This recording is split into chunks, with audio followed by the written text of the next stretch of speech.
Bienvenue Alexis, dans l'espace RMN, cello in cage, violoncelliste, parcours classique à la base, et puis ensuite on mêle maintenant des projets plus musique actuelle. C'est venu comment cette idée?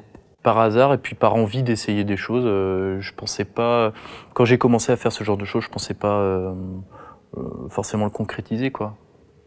J'ai fait Mumuse, quoi. Donc ça a commencé dès la fin du conservatoire concrètement? Avant la fin, au bout d'un moment, je me suis dit mais la musique classique j'adore mais ça me suffira pas. Et puis avec tout ce que j'écoutais, toutes les influences que j'avais, j'ai longtemps attendu de trouver des gens avec qui faire ce genre de choses et puis j'ai vu que fallait commencer tout seul déjà. Alors justement le nom aussi c'est pour pas enfermer les styles musicaux dans des carcans comme ça, c'est...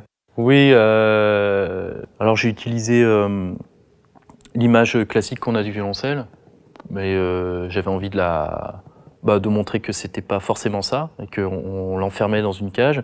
Le nom aussi vient du problème technique, parce que j'ai envie de garder ce son de violoncelle-là.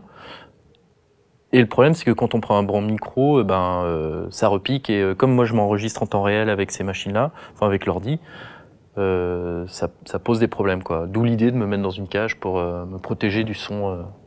Ce morceau qu'on va écouter et regarder là à l'instant, est-ce qu'on peut en parler rapidement? Une expérience toute simple que j'ai eue, je suis un IRM, et quand on est dans cette machine-là, déjà, en fait, elle crée un son, elle crée un rythme assez étonnant, qu'on pourrait identifier un petit peu au loop de violoncelle qu'il y a au début. Et puis en fait, on est vraiment enfermé là-dedans et on peut pas bouger, parce que sinon il faut tout refaire. Donc on bouge pas, puis on commence dans ce tube-là, en fait, faut pas être claustro, hein.